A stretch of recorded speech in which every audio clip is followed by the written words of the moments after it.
Greetings! Welcome to Film Gazers, a podcast focusing on the science fiction, horror, fantasy trinity, and 20th century entertainment. I'm Steph. I'm Jess. We're cousins/besties. Join us as we reminisce, discuss, and review films from our childhood.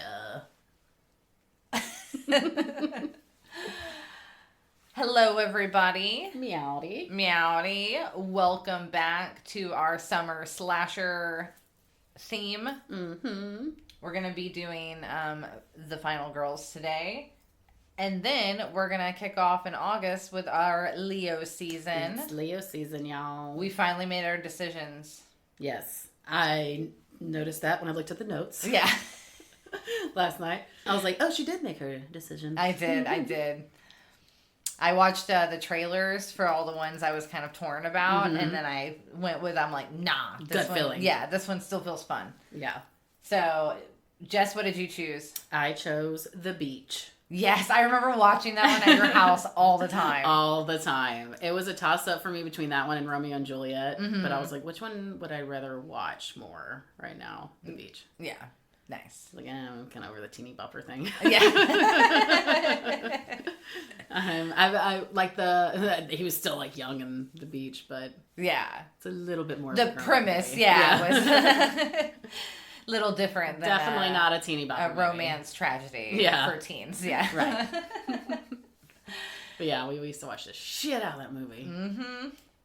I chose. Went with my gut. The ant was the ant.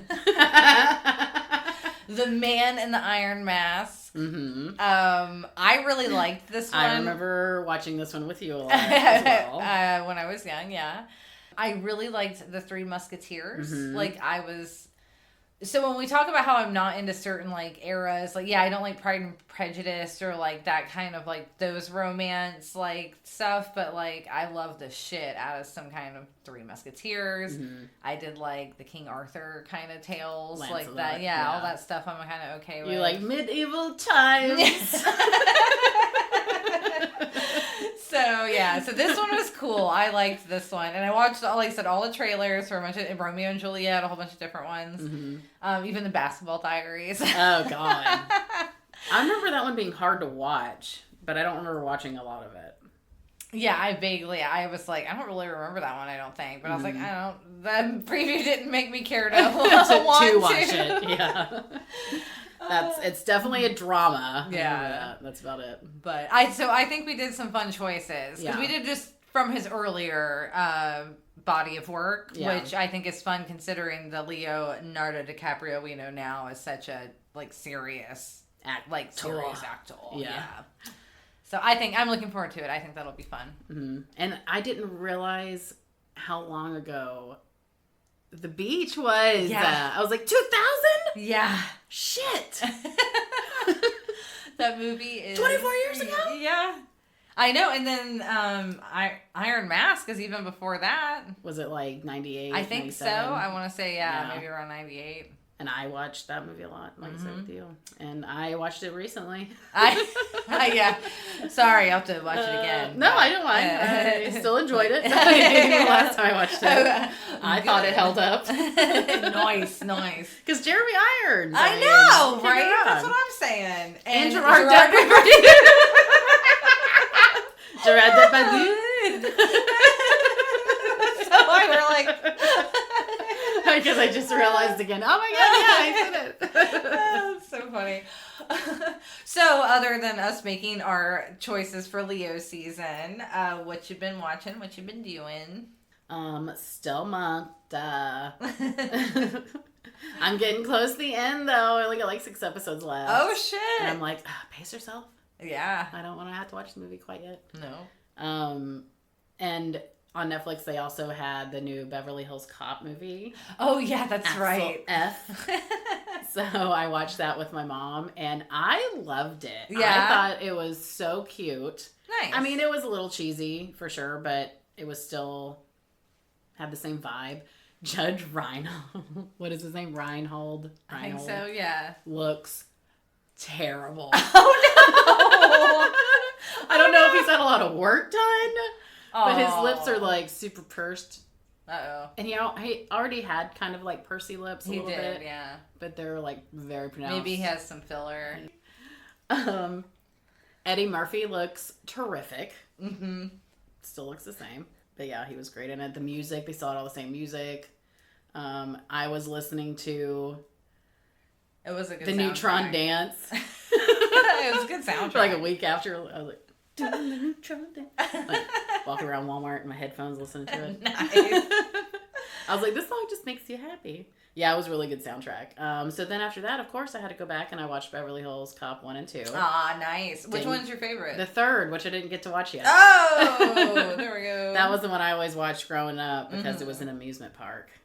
It was like a knockoff kind of like Disney World or something. Yeah. I want to say I thought I liked 2 a lot. They kind of bled together. Yeah. I haven't seen them in a long time. They were all right. I'm ready to watch the third one and see if that one still holds up. But yeah, because like I said, I thought the remake was cute. And then we watched If last night. Me and my mom did. Was that John Krasinski? Yes, and Ryan Reynolds. Oh, okay. It was like a children, like family kind of movie. Oh, okay. Yeah, I saw like a mini trailer for it, and I was like, meh. It was cute. Yeah. Yeah, I mean, it was definitely like family friendly style kind of movie. But it was cute. There was a lot of parts like after the movie was over, my mom were like, okay, well, what about this? What about this? What about this? What about this? Like, okay, there's a lot of stuff that didn't make sense. Okay, but it was very cute. I was like cheering up at a lot of different scenes. Oh. Yeah, it was because a lot of it I was like, so sweet. Because like I said, when I took my personality quiz, I was like, oh, I've gone soft. Yeah. Gotten soft at my old age. Oh, that's something we both did. We looked up our personality types. My husband and I are both INTJs, if we're to go by the 16 personalities quiz. Personalities. And you were a... Oh, I know it was a mediator. Yeah, the mediator. I think we were called the architects. Oh, here we go. I am... So that's a little about us. That's a little more about us. I don't know if it has much meaning. Oh, I am INFP. There you go. Feeling. I know, isn't that weird? I know. For you, that is weird. It's so weird. I'm like, what? Did I answer the questions right? Did you answer them truthfully? I thought I did. Did you just answer them how you thought someone else should answer them? Actually, this time I was like, okay, let me answer them how I would actually act and not how I think I would act. You know what I mean? Yeah. Because I feel like I think I'm a lot tougher than I actually am. There you go. So I'm like, I'm trying to You're actually know my yourself. authentic self. Yes. Totally humbling myself. I just whacked myself in the back of the legs at the knee. That's very funny. So I had quite an opposite watch list on my part. During the last episode, I had forgot to mention, because I did watch these technically I think it's like 2 weeks ago. But we watched Terrifier. That had the villain from... Yes. It was an anthology. Okay. Yeah, from an anthology series. So we did watch that. It was that crazy black and white clown. Yeah, I was just reading about that. It's very aesthetic. Is it? Well, he's creepy. Just looking at him, he looks fucking terrifying. Right. You know what I mean? Terrifying. So, he does have that going for him. And then it's just a classic slasher, in my opinion. It's like a lot of gore. Not over gory or yeah, it is disgusting? It is, but it's really, I don't know. I've seen some shit. So for me, I'm like, it's fine. It's great. It's fake, obviously. Yeah, okay. I guess I don't know what all the discourse is around it necessarily. I kind of missed I didn't even was aware of that series or even the anthology beforehand. I wasn't until just recently. Yeah, exactly. And I was like, oh, and I had seen bits and pieces or screenshots of it, and I was always curious, but I don't know. Like I said, there was a time where I'm just like, I don't care about nothing. Yeah. Movie wise, I wasn't following those rabbit trails much. So yeah, nothing. But I mean, yeah, I liked it just fine. I've seen when I did it on my little Letterboxd I heard the app. second one was better, actually. There is a second one. There's like a whole series. Okay. I'll have to look. I'll have to watch that one too. Then. Yeah, I'm pretty sure there's like at least 2 or 3. Cool. And then I also watched another one. Andrew and I watched this one together too. It was called Terrified. Okay. And it was, oh my gosh, I might get it wrong. I want to say, Argentinian. It was it was an Argentinian horror film. And it was pretty good. Like, I mean, it's a little slow burn in certain segments, but I don't know. I thought it was paced really well. It had like a Conjuring kind of vibe, going on. It's along those lines of like haunting, kind of storyline. And how the concept itself is super interesting. I really liked it. It was really good. I recommend it. Like, fully recommend that one. So check it out. Then we've continued on, with Monk and the Bear. Nice. The Huge. Kind of no Dragon Ball Super? We're taking a little break. We watched it a little bit like a week or so ago, but we're kind of getting towards the end as well, I think. So we're kind of just simmering it down. Simmer down. Taking a little break, watching something else, so that way I can get back to it. Fresh eyes. Yeah, fresh eyes. Well, and we like kind of ended an arc too, so we're like at a good like just break point, and then and then basically I think we'll get into it where it's gonna start building up for the final stuff. And it's also bittersweet, so like in something like I know you know what I mean. But I still haven't watched the original, just Dragon Ball, and that was when Goku's a child with Bulma. Some of the other characters that aren't really important in these later, when everyone's crazy strong, like it has more of the human people again. And it's supposed to be really more comedic and goofy and just like jokey and stuff. So, and it has fights, but it's not the kind of fighting that's like where it is now. So yeah, I'm like, okay, there's still a whole other... There's still another branching. Yeah, there's still the original, the OG. In this episode, we watched 2015's The Final Girls. The Final Girls. Goyles. It released at South by Southwest, the film festival, March 13th, 2015. And then it was released, I believe the direct-to-video was October 9th, 2015, United States. It didn't really play in many theaters. It was pretty much like it played at some festivals and everything, and I think it had a run at like a theater in like New York, or something for just a small increment, like I think just one showing maybe. But it pretty much was a direct-to-video thing because it was pretty indie, The running time is 91 minutes. Perfect. It was directed by Todd Strauss-Schulson. It was written by M.A. Fortin and Joshua John Miller. It was produced by Michael London and Janice Williams. It was starring Taissa Farmiga.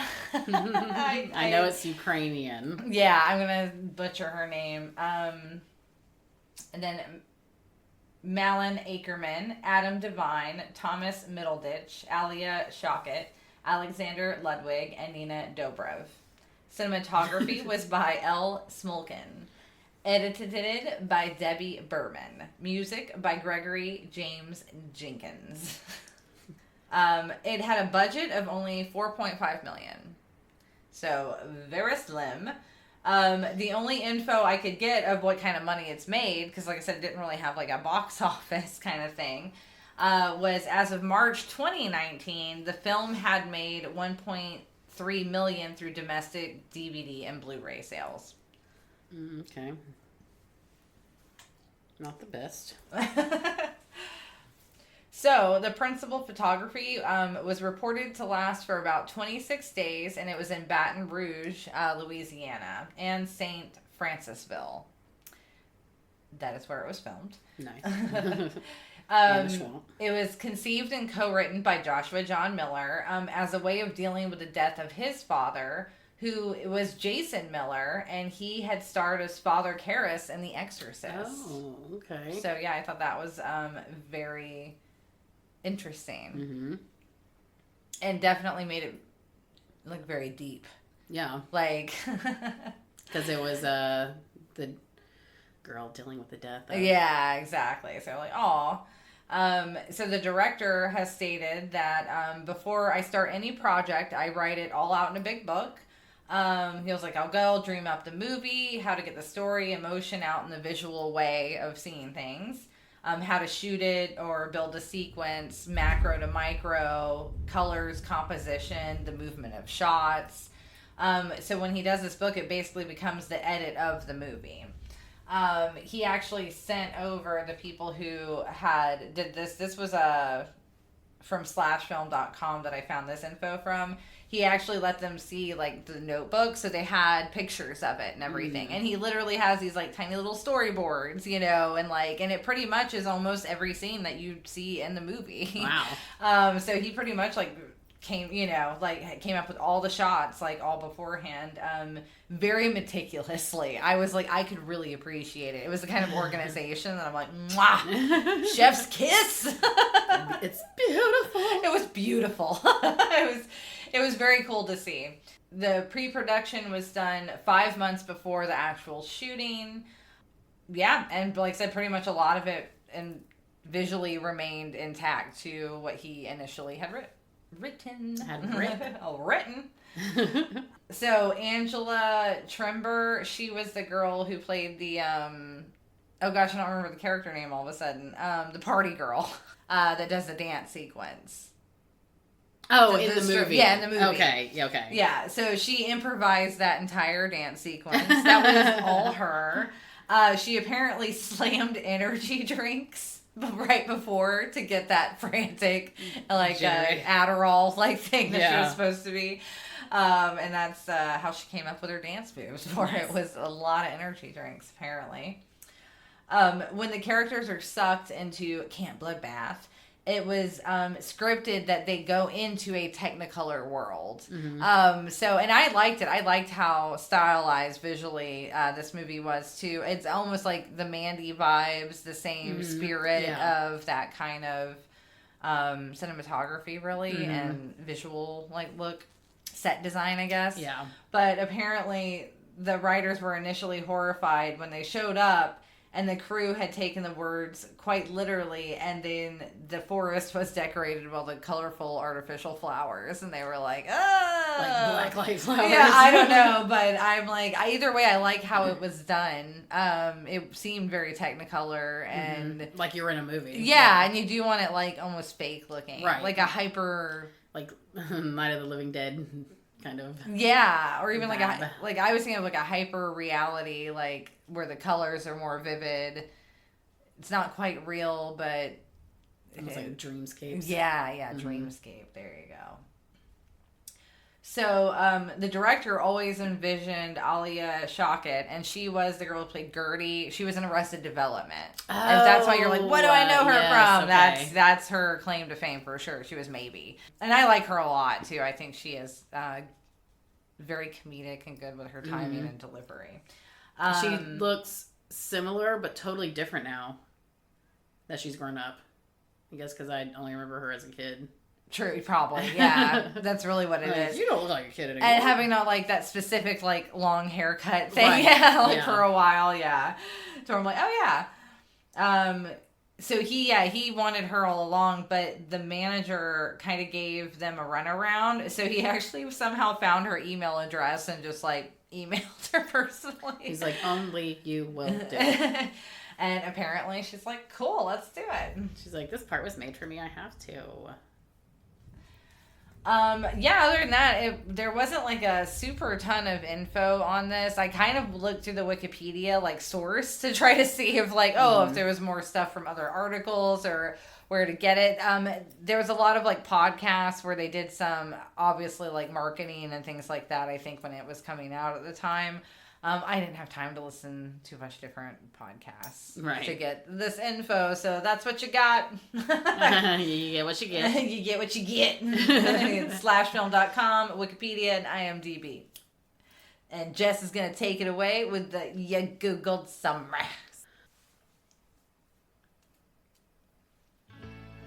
Max begrudgingly goes to see an opening of Bloodbath, an 80s slasher flick starring her late mother with her friends, when they find themselves pulled, literally, into her mother's most famous role. They must use their knowledge of horror movie tropes to survive until the sequel.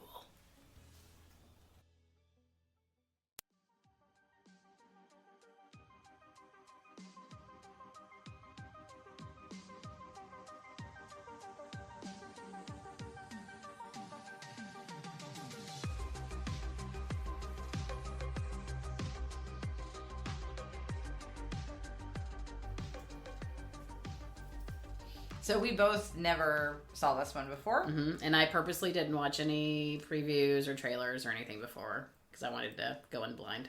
Oh, nice. I did watch a little bit of a trailer with Andrew because I had asked Andrew in advance. It was one of those where I'm like, oh, do you want to watch this one with me? Mm-hmm. Or do I just find some like random time and I'll watch it on my own? And so we watched some of the trailer and he was like, you can watch that one. I was like, fine. I'm like, okay. Yeah. So I did know, I was like, going in, I'm like, oh, this is kind of a fucked up premise.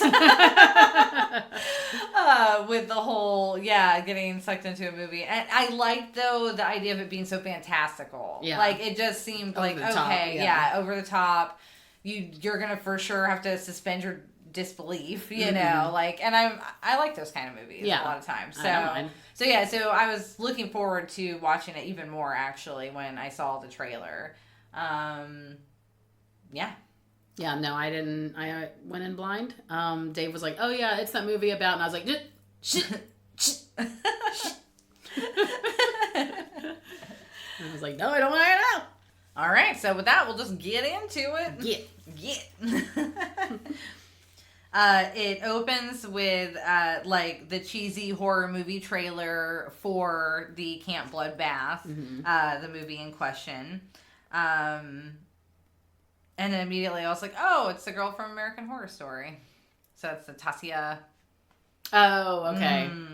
Yeah, and I went down a little wormhole last night because I was looking for Chris, his character, the blonde guy that's, she gets with or whatever. Oh yeah, he was in Hunger Games. Yeah, Kato from the Hunger Games. So I looked her up and I was like, oh, she's the sister of I didn't write down her name, but her older sister. She's like 21 years older than her, but she's like in a lot of movies as well. Huh? They're from the Ukraine originally, and they have they're like 2 of 7 children. Whoa. Yeah. And she's the youngest. Yeah. And then the other one's the oldest. Yeah. Oh, crazy. Yeah. So there's 21 years between them. But she's officially Scream Queen because of the American Horror Story. And I think she was in The Nun, or she's been in several horror movies. Oh, cool. Yeah. So I thought that was cool. That is cool. And she totally reminds me of Jennifer Love Hewitt. With her facial expressions. She does a little bit. That is really spot on. You're right. A lot of that. Yeah, with her eyes. She does a lot of eye acting. Yeah, she does a lot of eye smizing. I know, yes. She was like that in Coven a lot, too, the way she acted in that one. Yeah. I was like, I even had because that's originally what got me looking at it. I was like, is she related to her? Because I was like, she looks a lot like her. It's funny because I was watching The Bear last night, and we were watching I guess a Christmas special episode. It was really long, so we actually stopped at 40 minutes in. We're like, okay, we gotta we gotta go to bed. Exactly. But it had Sarah Pauli in it, and I was like, man, I've been watching a lot of stuff with American Horror Story actors lately. So I think for Halloween, I'm gonna have to do a season of one of the American Horror Stories. Yeah. I might do that. I just feel like that's what the universe is telling me. You need to do a season of this and watch it. Yeah, exactly. For inspiration. Exactly. Anyway, so you start out knowing the mom. Basically, seems like a struggling actress at this point. This movie has honestly kind of hindered her career a little more than helped it. Right. Basically, is what they're implying. I don't know. When it happens, though, the mom seems it seems like it's the daughter that parents the mom. Very Lorelai Gilmore situation. Yeah, and I really don't like those relationship. And I was like, I did not know that it was a mother-daughter movie. Yeah. Did not know that going I know. I was like, son of a bitch. I was like, okay, so it's a, I think there was a teen, because it felt very teen. Yes, exactly. It was a teen mother-daughter movie with a side of slasher. Yes, exactly. I was like, had no idea that's what it was about. I also thought, because it's supposed to be like a meta satire, like I thought it was going to be a little more comedic. Right. Yeah, especially with Adam Devine in it. Yeah, but then you realize he's just a throwaway for sure. Like, and just the beginning. One-dimensional character. But before all that, we do get an insane car crash. Mm-hmm. And the mother dies, is what happens, of course, as you're aware. Yeah. Spoiler alert. You're expecting it too, but you don't know when it's going to happen. I thought they did a good job with that. Right. The timing was good. Mm-hmm. Was good. Was good. It's good. And then they flash forward to 3 years later, essentially, where you're kicking off. Mm-hmm. The actual And this is when she's in her depressed Jennifer Love Hewitt. Yes. I know she did last summer stage. Exactly. If she had bangs, they would not be washed. Absolutely right. And we're introduced to the group, the gang if you will. Here. Duncan, who is, what's her name's stepbrother. Yes. They have the type A girl, who is the former best friend. Right. Who dated the jock boy, who is the current love interest. And then you have, I called her Maybe the whole time still. Is it Maybe, not Maisley? No, I thought it was Maybe. I don't remember. Yeah. But, and you have basically Duncan's sister, and she's the new bestie. Mm-hmm. And that's the breakdown. Shakedown. That was on Beverly Hills Cop. You busted. When I lived in Alabama, that was the MPD. Like, they had a TV show that was their own cops from Montgomery, and that was the song that was used. It's a good song. Like, I knew. I was like, oh, you know what time it is? That means it's Saturday night at like 11 p.m. It was like so the version of Cops. It really was. It was so good too. It was juicy. Nice. There was a lot of good episodes. It's a good Kiwi song. Oh man. And then it turns out that Duncan is like obsessed with Camp Bloodbath. Yes. The movie. And he is going to be our Jamie Kennedy character, if you will. He's the one that knows the horror movie lore and exactly. knowledge. He knows all of it. All of it. And basically a horrible fire happens because apparently in this theater someone can light up a cigarette and not one person not one person is going to say anything to him. And chug vodka straight from the bottle. Yeah. And then just throw it all over the floor. Exactly. But I was like, what year is this supposed to be? It doesn't feel even because it was 20 years later. It's got to be like 2000. So yeah, it's still supposed to be set probably maybe even 15 years before it was filmed. That's possibly what I was wondering. Yeah. Because it did feel like it had a different out of time in both places. Obviously, like in the movie, they're supposed to be in the 80s, but her mom wasn't old enough for it to be 2015, I don't think. Definitely not. Yeah, so I agree with you. It was probably supposed to be like more early of 2000s. The 2000s, maybe. Yeah, so there's a horrible fire, and they basically are like thinking they can escape behind the screen, and then they go into the movie. Yeah, into the movie. It's like a movie.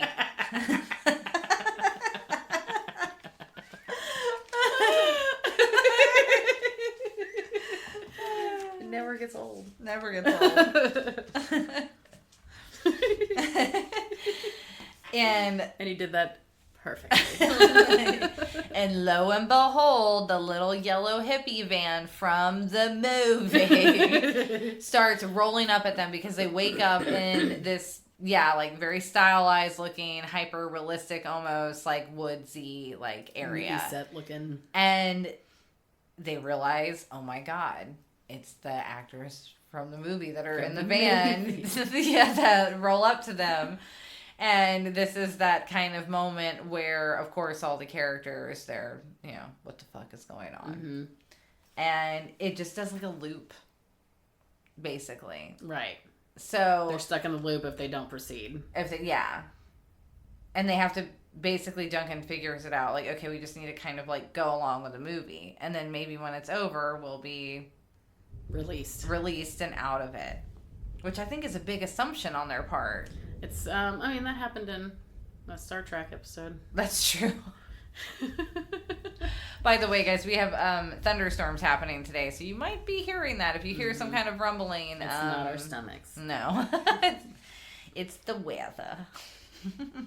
So they end up going with it basically, and they're like, "Okay, let's go with the loop," and that's when she meets her dead mom. Mm-hmm. Yep. Which I imagine would be very traumatic. And then this is where, yeah, you get more of basically, you're like, oh, okay, this is a mom-daughter story with a little bit of horror, like healing, meta horror elements. Yeah. With a side of slasher. And honestly, they mention in Chops one part... ass up on a waterbed. Oh my God. That was my favorite part of the whole movie. Oh my God. So they go with it. And again, this is where I am expecting it now to really be kicking off at the murder part. Like they're basically following it to the first murder because Duncan, like I said, knows every bit of this movie. So he's like, oh, we should do this. We should probably stick with the final girl of this film because she'll kill the person and then we'll be able to go. It'll be great. And it ends up not working out like that for them. I do like how they handled this first initial scene. Because they don't think the killer at first is going to mess with them because they're not actually part of the movie. So they don't even know if they can be... Well, I guess they know they can be seen, but yeah, they don't think that they're going to be killed or anything. Yeah. Because they watch the first murder happen. And then it's like, oh, this is real. And it almost makes you think Duncan's fucking weird. But maybe because he does know it's such a movie in his eyes that... to him, he's still watching it. Yeah. And fake. And everyone else, though, is like, oh my God. We just watched somebody get killed. Yeah. And then blood comes, and then he, tastes the blood. He's like, oh, I bet it's, made of weird... cornstarch. Corn syrup, movie magic stuff. And then he's like, nope, that's real blood. Yeah. So it has some, little things like that. Mainly the Adam Devine scenes are the, his specific type of comedy. Right. And that's kind of it. Yeah. Though with the comedic elements. The other guy that was maybe's love interest. Mm-hmm. Yeah. He was funny. He reminded me of Tim Meadows a little bit. Yeah, and he'd be like, bitchin'. Yeah. Just this little almost like a one-liner kind of delivery. Yeah, no, he had some, but again, it was just not enough, and just not what I was expecting, even with how the trailer was. I figured it would have deeper undertones and meanings, because they even reference at one point before they go to the theater and all that, something about some kind of one of the Greek tragedies. And I believe it was along the lines of something of oh, he got stuck in something until you have to realize you have to move forward. I assumed that was kind of what was going to be the main undertone and theme for the daughter, was how she's been living in the past, and she hasn't really moved on from her mother's death and stuff. So I assumed this is would have been her getting closure and all of that kind of stuff, but it still didn't quite feel like that either. Because then it had the comedy and the awkward parts. You know what I mean? It was kind of off balance a little bit. Sometimes, yeah. I mean, overall, I did like this movie. Oh yeah, I did too. I thought it was cute. Yeah, but some of it, I get that it's meta, but it still almost follows the formula too well. Right. To where it made it kind of even boring. I was a little bored sometimes. I mean, or it was very predictable. Yeah, predictable. Yeah. There we go. That might even... Kind of bored with its predictability. Mm-hmm. Or if it was a little funnier maybe, but then it couldn't have been too funny because of the tone of the movie. Between the mother, yeah. Right, between the mother and the daughter. And they had great chemistry together. Yeah. I think that... And I did like her mother, like, that actress. Malin Akerman. Yeah. Yeah. I was like, she's just has such that, like, sweet quality. She has a warmth about her. Yeah. She really does. And that's what I think that she captured really well, of still, like, she doesn't necessarily know that she's her mom, but she has, like, that still, like, mom-like quality. Yeah, even in her supposed, movie character person. Like, you know, because she doesn't know it's her daughter. She's always like, why do you care? You fucking weird. Like, I like that. But I wish they would have, like, played it up a little bit sometimes. Like, I don't know. Like, I don't know what, again, it was an odd... It was a beautiful movie, like, in terms of even the visuals and things like that. And then it was very heartwarming and these certain things, but then it's meta for slasher films. So you're kind of like, okay. It had a little bit of everything. Yeah, it really did. But like I said, I still enjoyed it. Like, I liked it. I thought it was cute. And I like that they made the cast is sentient enough to where it shows them being kind of compelled to basically do the things that they are doing in the film, basically to get the storyline or whatever. Like when it shows them all like walking, how they were walking to like sit and listen to the flashback scene. Like, it felt like they did it really well in the beginning, and then they just lost all that in the second half. And then it was just kind of more all very emotional a little bit, to where I wish it would have balanced it out throughout the film instead of it feeling like almost two different films. From the first act to the second. That was kind of, I guess, my biggest beef with it. I mean, that would be it. Is I wish it would have continued a little bit more throughout. I did think the flashback scenes were a good idea. Yeah. Like, I thought that was different. How, like, they came trickling down. But that was cool. I know. I was like, ooh. Like, I felt very, like, celluloid. Like, I don't know what other way to, it just reminded me of, like, you know, liquid metal, like, Terminator 2 vibes. So yeah, we basically get to where they're telling the actual people in the movie like who they are, and kind of they know what's happening and all this stuff, and it freaks out some of them, and they basically end up killing the final girl. Yes. Of the film, and they're like, oh, we just fucked ourselves, and so now it's gonna. I mean, basically, you know, it's going to be her and her mom are going to be the final girls, is what they're implying. You get a little bit of the friendship backstory when it's Maybe and I called her the Type A. Yeah. Nina. And, that wasn't her name in the movie. Yeah. And so they show, like, the relationships. You kind of get that. Again, we're talking about it, and I'm like, it's just the usual. Yeah, it's the usual. Oh, her mom died, and then she wasn't really friends with the other girl anymore. She was more withdrawn, so she was with the quiet girl who could understand her better. Yeah. Or she wasn't into boys and clothes anymore. She lost all direction and motivation, because Type A girl's going to, what was it, like Cornell, or she mentions like college applications or something. I don't even remember that part. Yeah. So, like I said, you just get very... I mean, it is very tropey, like, in terms of that. And that's where I feel like, again, some of it's similar movies, like Cabin in the Woods or Dale and Tucker versus Evil. I would say I did enjoy those a little more than this one. But I do really enjoy, like, I do like the storyline and everything. I guess maybe it would have been better if it wasn't a slasher film. Maybe a different kind of horror movie. Yeah, because I was like, they made it more like Last Action Hero style. Yeah, I feel like that would have been better. Yeah. Because then it could have been like more of like a buddy cop style movie. And I think I would have liked that more. You know what I mean? Like Last Action Hero. Because I love the shit out of that movie. Oh my God. No, I would think maybe just... yeah, possibly, maybe not a slasher film was the way to go. Because I liked the death scenes we got. I guess what it is, they also had to stick around, like, I think it was like PG-13. And so I feel like, I'm like, but 80s slashers are like gory. Tits and gore. Yeah. So, that's you can't have that in a teen movie. Yeah, that's why it felt a little out of a place for that specific genre. Because even Scream was able to capture it a little more, I feel like, than this, just because it still kind of pushed the line a little bit. Right. You know, like this one, again, was very much more emotional and dramatic and almost melancholic with the relationship with the mom. Right. Because I was like, oh, she ain't never be the same after this. That's gonna fuck her. I know, that's exactly that was exactly my feelings. Like, just watching this movie, I'm like, this girl is just fucked. She's never gonna be this. Never gonna recover. Nope. I'm like, she's never gonna emotionally recover from this.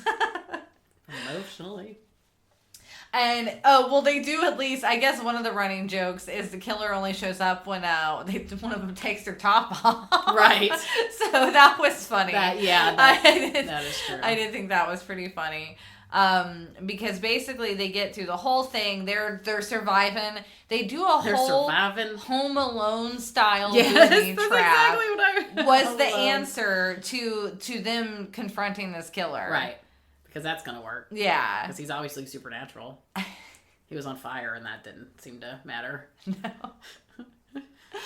And of course it doesn't quite work out to plan. But it still is, again, following the lines of this movie that they're in. And it gets to the point where all of them do die. Like, that was the one thing where I was like, oh, are they going to kill off her real life friends or how they're going to do it? Yeah, they do it. Yeah, they do it. They do it. Yeah, I wasn't expecting that. I wasn't expecting... And they're done still at least, like, surprising enough, too. Right. We're like, oh, shit! Oh, shit! So, at least you had that going. You know what, I like, towards the end, when Chris, her little boyfriend, gets it, and then she's, like, carried him to the church. Yes. And then she's like, I gotta go get my mom. And he's like, I don't want to die alone. And I was like, oh, God. Like, they don't ever show that in movies usually. I'm like, really? Well, like, where he's like, don't leave me here to die alone. And she's like, fuck you, I'm getting my mom, bitch. He's like, that's not your mom. She's like, it's my mom enough. She's more real to me than you are. Boy, bye. Yeah, she really does. I was like, ooh, that's kind of sad. Yeah, that's absolutely what happened. Yeah, I found this movie overall just sad. Like, that's why I'm not, like... It's hard for me to really hype it up because I'm like, oh, it's kind of a sad movie. Yeah, it was. I'm pretty sure I got teary-eyed a couple of times. Yeah, it has good parts. Like, I'm not bashing it. Like, it's just, for it to be, like... a 80s slasher. On that cusp of, with the meta 80s slasher. Like, I, again, was just expecting a little more comedy. Right, comedy and gore. And not so depressing. Yes. Not, like you said, melancholia. Yeah. And, so she goes to find her mom, and she does, like, save her. And then even that scene, there's this one scene where basically she's like, you don't have to be, because she's supposed to die earlier in the film. Right. And she basically has been saving her mom this whole time. Like, don't take your top off. Don't do like, no. Don't fuck Adam Devine. And so they kind of figure out where she's like, oh, well, one, there's 2 virgins. So, like, there's no final girl yet, basically. Because there's still 2 girls left. And, like I said, he got stabbed, but he's hanging on at least. Mm-hmm. Love interest boy. And they have that moment, though, where, she's telling her mom, well, what if we both can make it, though? They don't realize at this time that both of them is going to fuck things up. They think they're just going to survive. I don't understand, though, why they still couldn't both survive. Like, why couldn't... I think there's just very specific rules that are supposed to be within this movie, but then sometimes it doesn't feel like... It makes sense. It makes sense, maybe? Yeah. I don't know. I can't tell you if I paid close enough attention to, like, find any kind of, like, big plot holes in that respect. But that seems to be what I felt like the implication was. Only one of them can live. Only one of them can live, yeah. Like, only one girl can make it, because that's what happens in this movie. Right. I don't know. Okay, that would make sense, because in that movie, only one girl lives. So. Yeah, so I'm like, I don't know if that's the implication. But before they realize all this, she's basically like, you don't have to be the girl with the clipboard, and we can make it, and you can come live with me, and blah, blah, blah. Like, they plan this whole thing, and it's just, like, heartbreaking. I know, it's so sad. It was so sad. She's like, Mom, come back. I know. But then, like I said, they do have the realization that there can only be one final girl. And so the mom does, like, sacrifice herself, essentially, and does, like, a strip, like, takes her top off. And I was like, that was a weird scene when she was, like, looking at her daughter. Like winking at her, kind of like, hey, I'm going to take my top off and get murdered with a machete. Yeah. Awkward. Very, very awkward. And essentially we know from Duncan previously that the way that this movie ends is some kind of cool, like, slow motion run, and then the final girl is supposed to, like, kick something in the air and, like, get the machete and then chop the guy's head off. Like, that's what we know.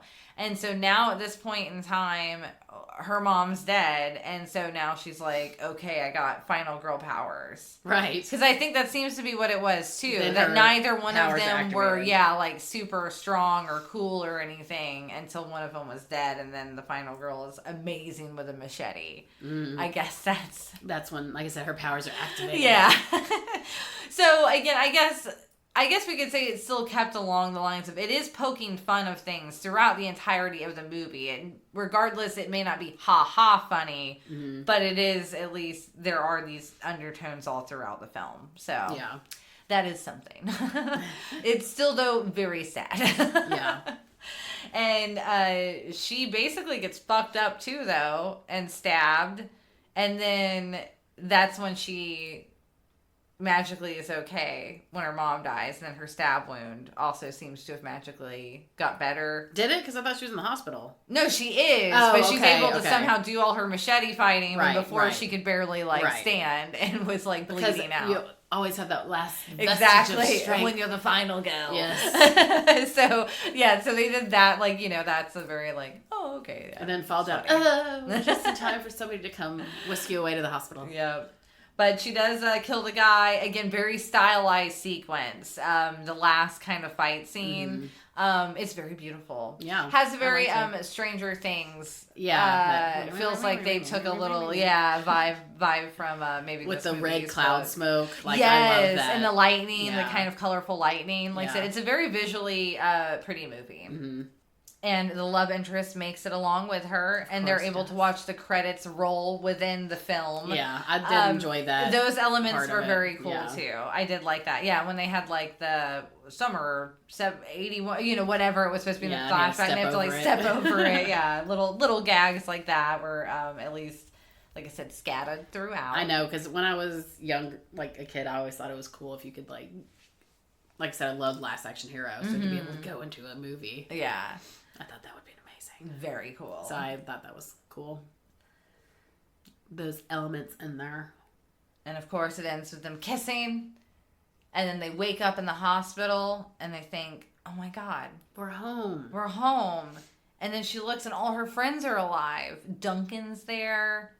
All in the same hospital bed. Yep. Everyone's hanging out. Yeah. And then they hear the music. Because of course it's kind of like, you know... I'm like, I feel like you can tell just from the hospital bed if you're in the 80s or not. Like, the walls would be yellow with nicotine. I mean, you're not wrong. Yeah.